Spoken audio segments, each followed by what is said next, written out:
Hi, I'm Neelam. And I'm Peggy. Back in high school, I was a shy kid who sang all the time, wore the worst sweaters of all time, and I wanted to be a doctor. When I was in high school, I loved drinking bubble tea with my friends, playing basketball, or rather being a bench warmer, and I was a history geek. What did we have in common? Our passion for the environment. Gardening, biking, critical thinking. So we joined our school environmental club. That's where we met and became best friends. Finally, we made it to our graduation. Like most of our friends, we didn't know what to do next. Here were our options: go to university, Maybe later. get a summer job, Being a day camp leader sucks. or go on a road trip. Sounds good. But we needed a bigger purpose to go. So our idea grew We then combined both of our passions for the environment. and decided to make a documentary about it. In order to make this a reality, here's what we had to do. Go through endless days of no sleep to plan the details. Reach out to our networks. Fundraise our butt off. Book all of our train and bus tickets. Convince our parents to let us go. Yeah, that never really happened. 3 months later, here's where we are. This is the beginning of our story.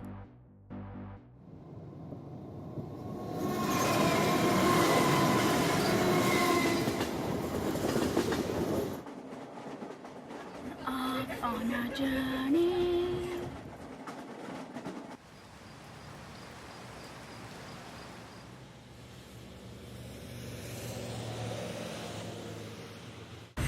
Yo, Peggy, come here. What is this? July, and this is our first train ride. Okay, I'm gonna turn it over now, Okay, and now you're gonna see our beautiful faces. so let's say hi. Hi! Hey guys at home or anywhere else. Yeah, this is, you think we're getting on the train, we're already on and we're moving. We said goodbye to our parents and everybody and our friends and family. Yeah. And wish us luck. Yeah, love you guys. Our first stop was the Athabasca region in Alberta, looking at the oil sands industry. The Canadian oil sands, also known as the tar sands, are the largest industrial project on Earth. They are deposits of bitumen, which is a crude substance too thick or heavy to be directly pumped out of the ground. Tar sands are collected by two methods. The first is surface mining. Surface mining is removing the trees, swamps, bog, and everything else off the land to create open pit mines. The second process is called in situ drilling. It is when steam is injected, warming up the bitumen and pumping it out of the ground. The three largest deposits are located in Athabasca, Peace River, and Cold Lake in Alberta. They lie under 141,000 square kilometers of boreal forest. So how are the tar sands impacting people? To find the answer to our question, we decided to head up to Fort McMurray, where the largest deposit is located. I think Fort McMurray is a great place to make money, but it's not a place that I'd like to spend the rest of my life. I just got offered a job. I went and brought in my resume one morning, and they didn't even look at it. They just said the crew truck's waiting, so I hopped in. Is it good work conditions? Not always. Sometimes they're better than others. Sometimes it's easy, sometimes it's hard. In the winter it gets cold, in the summer it gets wet. Yeah. It's all a part of my job. I'm just here for the money, so I try to suck it up, and at the end it's worth it, I guess. Your opinion of the oil sands, like this is like a really big economy here, right? So what's your opinion of that? Honestly, I think it's positive. I mean, obviously, like they've had some issues. There's people that complain just because of environmental issues or whatever, but I think they're doing their best to be green about things, and I think it's a positive thing in the fact that it's offering hundreds of jobs, thousands of jobs to people, and people are, like for me, I have nothing bad to say. The more people, the more it's growing, and the more we have to offer the community, and there's more things like the Sport and Wellness Center, the college is growing, there's job opportunities for people, and they're able to come here and make money so they can do what they want to do, and yeah. Do you like the environment of it, and how do you feel being here? So, um, for me, it's home. It's a wonderful place. I grew up here as a child, and I'm raising my own child here. Why do you think people are moving into Fort McMurray at such a rapid pace? Jobs, money, oil sands. Fort McMurray is known as like gold to people, right? So, yeah, like it's basically, I think people move here because, you can work at McDonald's and get paid $20 an hour, right? Like, where else can that happen, right? If you wanted to grow and develop, right, and raise a family here, it's great. The oil sands has a huge opportunity.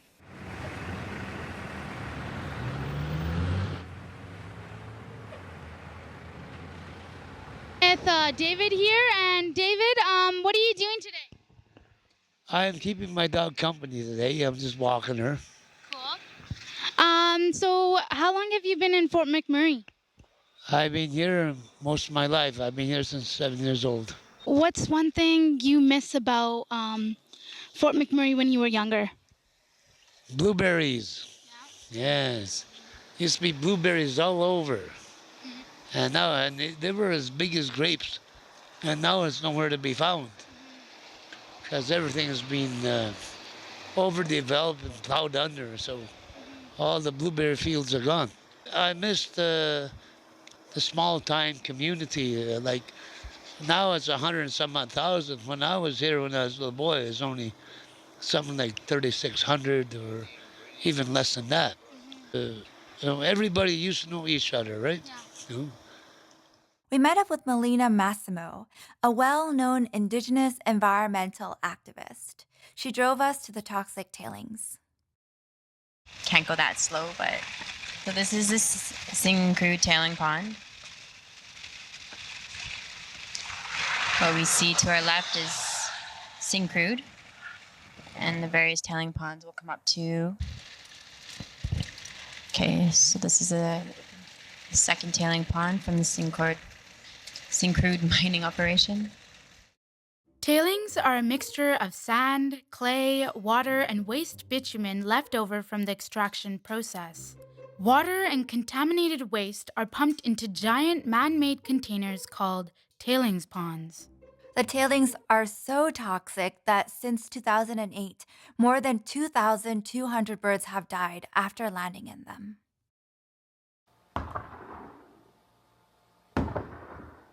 And those air cannons that you hear are to deter the birds from landing in the ponds. So what is contained in the tailing ponds range from a variety of deadly chemicals such as cyanide, ammonia, lead, mercury, and amphetic acids.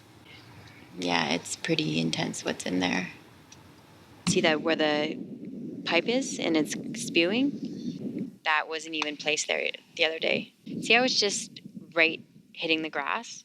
Like it's not even contained in a way that is allowing the toxic chemicals to be contained in a way that they won't leak.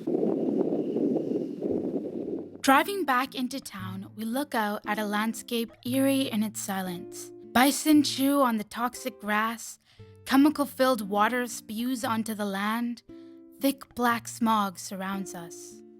Much of the tar sands are hidden underground.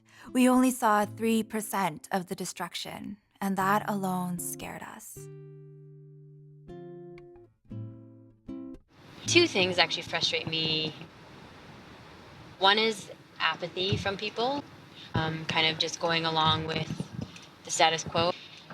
Second is how the government reacts and, when we're trying to call them on, enforcing better regulations. Like there's times of grief because you feel like, there's so many people being infected by this and it seems like no one cares, like the corporations don't care that they're, affecting families, communities, people's health because they all for like to make a buck. We headed up to Fort Chipewyan, where most of the contaminated water is flowing and where we heard people are affected. Fort Chipewyan is a small community in northern Alberta, located just at the tip of Lake Athabasca. It is one of the oldest settlements in the province, first colonized by Europeans. The small town has a population of approximately 1,000, made up of residents who are Cree, Dene, and Métis. We arrived in Fort Chipewyan and went for a walk to meet the locals. I grew up here for my first 21 years. I was here, and we used to go to school at the Catholic Mission you see way across there. And my house is just, see that beige and red house there, them trees there? That's where we lived, right down there. So we'd walk over there each morning for school. And yeah. My name is Emily Champagne. And how long have you been in Fort Chip? 91 years. 91 years. Yes, I was born here 1918. No, it happened, I got kids all over. I got Smith's kids, McMurray, my two daughters and my boy, Colin. They're working over there. You see, they couldn't find a job here. So they went somewhere else to live, to make a living for themselves. Growing up, you know, like they advertise a lot in school that, you know, once you guys are done here, get your grade 12, you guys can go work down south. You guys can go work for Syncrude. You guys can go work for Suncor. So I figured, oh man, I have to do that. So after I drove a heavy hauler for about 5 months, I figured that, you know, I hit, you know, the pot of gold. This is my whole life right here. After 5 months, I thought, no, this can't be it. This ain't my life. This is going to end my life, if anything. I worked for oil companies for 27 years. 27 years? Yeah. Wow. And can you tell us how were the working conditions like for you? Oh, the work was good. The working was good. I mean, we had to work. You know, there was money to be made. I'm not against progress, but it's to work safely instead of polluting, dumping stuff into the rivers is what's hurting. I feel sad about it, but I can't do anything about it because it hurts everybody. Plus the pollution that's coming down the river. There is just no control. It's run by man now. It's not nature anymore. That's the way I've seen it.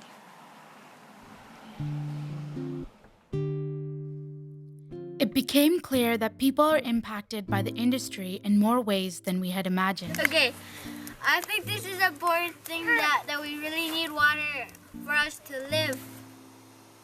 Dinner Film time! inside. Film inside the pot. You don't look so good. I know.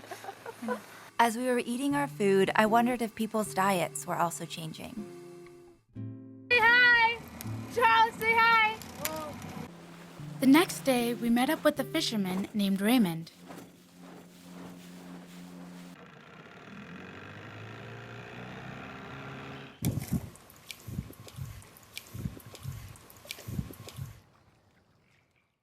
I'm a commercial fisherman in Lake Athabasca for the last about 53 years.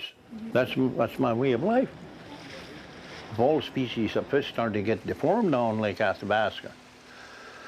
You know, they're starting to find all kinds of chemicals in it. So, you know, how long are we going to still exist as fishermen? So one day we have to close the lake. I used to be able to go down here and drink water there. And there were so many little fishes swimming along the shore. You had to splash the water so you could drink, otherwise you'd drink a few of them. And I would just come out, I was fishing there for about 2 hours in my fishing rod here. And I didn't even get a bite. And those little fishes are no longer there. I don't know where they are. We lived on fish and ducks, biggest things. And moose, something like that, you know. We lived off the land, to say. Yeah. And now that canned stuff, you can't get away from it. And now they say the river is poisoned and all that. Yeah. I don't know, but We drink that water, I guess, and well, I guess they fix it somehow so we won't die. People in Fort Chip have been drinking water from the river for centuries. Now, even drinking water from the tap is considered harmful. Fish in the Athabasca River are found with lesions, tumors, and deformities. This has been found to be linked to the industry. A study found that rare cancers in Fort Chip are 30% higher than the rest of the province. However, the Canadian Association of Petroleum Producers denies there is any proof linking Fort Chipewyan cancer rates to tar sands development. Like, my granny, she caught cancer when she was like 90. She was okay, but she was old too.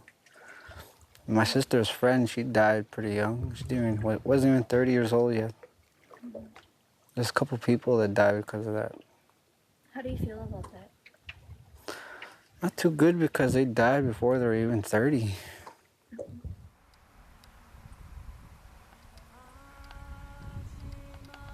It was becoming so surreal. And today, when we were talking to or interviewing all these different people, and we were hearing how their uncles and aunties and their sisters and like all these family members were dying of rare cancers. Yeah. It was just, it was just like heartbreaking. You know, it's not fair for what they've done to our people. And we lost so many people on cancer here. Mm-hmm. I myself, we lost 8 members of the family, you know, uncles, aunts, and cousins and that, you know. And even my mother, you know, at the end, she had cancer too. And she passed on. Canada, Alberta is open for business. That's what the Conservatives say. They know there's rare cancers here and people are dying from it.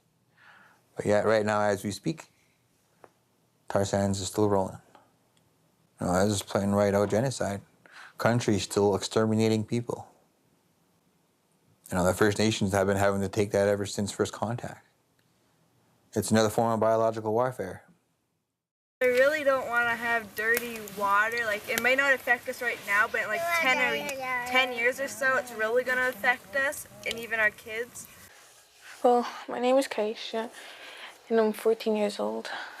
What do you hope to be in life? Where do you want to go? What do you hope to do? I hope to become a vet. Mm-hmm. But to do that, I need to get my grade 12, which is kind of struggling for me, since I'm actually struggling with depression. Depression? Yeah, I lost a lot of people in my life. So how do you feel about the oil sands? I don't really like it. Mm-hmm.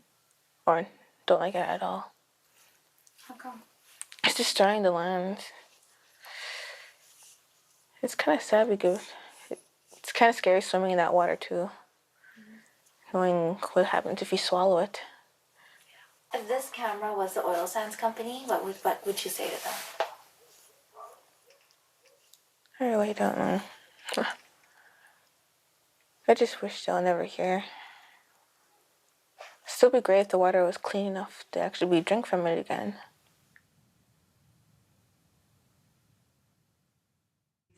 Oh, hey, oh, oh, hey, oh,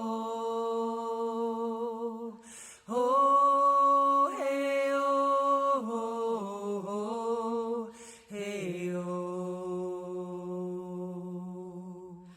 Ashe, mashe, chuchame.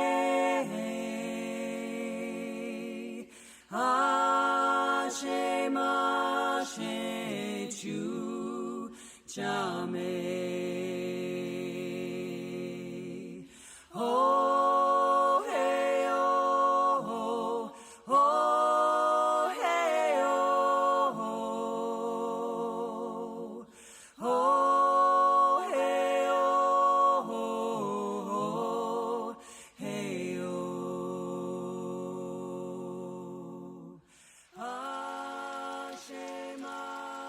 As the plane took off, I remember hearing the voice of Chief Alan Adam.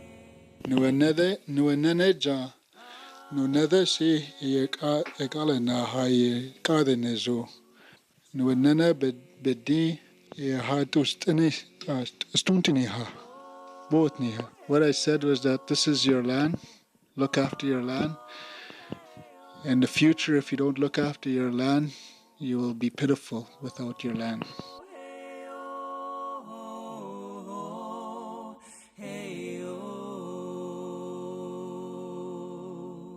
Ashe mashe chuchame.